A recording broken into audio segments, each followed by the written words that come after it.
നമസ്കാരം, truth vision ന്യൂസിലേക്ക് സ്വാഗതം.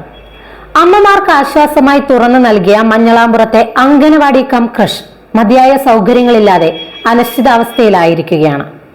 കഴിഞ്ഞ ഭരണസമിതിയുടെ കാലഘട്ടത്തിൽ ഉദ്ഘാടനം ചെയ്ത് പ്രവർത്തനം ആരംഭിച്ച അംഗനവാടി കം ക്രഷാണ് ഇപ്പോൾ മതിയായ അടിസ്ഥാന സൗകര്യങ്ങളില്ലാതെ അടച്ചുപൂട്ടേണ്ട അവസ്ഥയിൽ എത്തി നിൽക്കുന്നത്. കേളകം ഗ്രാമപഞ്ചായത്ത് വനിതാ ശിശുവികസന വകുപ്പിന്റെയും ICDS പേരാവൂരിന്റെ നേതൃത്വത്തിൽ 2025 ഏപ്രിൽ 30 മഞ്ഞളാമ്പുറം അംഗനവാടിയിൽ പാൽന ക്രഷ് ഉദ്ഘാടനം ചെയ്ത് പ്രവർത്തനം ആരംഭിച്ചത്.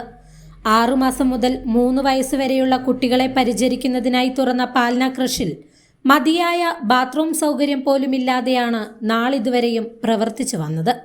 അടിസ്ഥാന സൗകര്യങ്ങൾ കുറവായതും വർക്കർമാർക്ക് ലഭിക്കുന്ന തുച്ഛമായ ശമ്പളവുമെല്ലാം പാൽന ക്രഷിന്റെ പ്രവർത്തനത്തെ അനിശ്ചിതാവസ്ഥയിൽ ആക്കിയിരിക്കുകയാണ്. 9 കുട്ടികളുമായി ആരംഭിച്ച ക്രഷിൽ നിലവിൽ 3 കുട്ടികൾ മാത്രമാണുള്ളത്.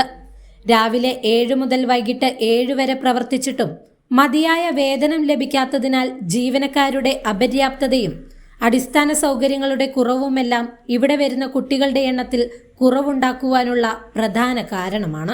മതിയായ ശമ്പളവും എന്തിനു പറയുന്നു അടിസ്ഥാന സൗകര്യങ്ങളിൽ ഒന്നായ ബാത്റൂം സൗകര്യം പോലും ഇല്ലാത്തതാണ് ജോലിക്ക് പോകുന്ന അമ്മമാർക്ക് അടക്കം ഏറെ ആശ്വാസകരമാവുന്ന മഞ്ഞളാമ്പുറത്തെ പാൽന ക്രഷ് അടച്ചുപൂട്ടലിന്റെ വക്കിലെത്തുവാനുള്ള പ്രധാന കാരണം.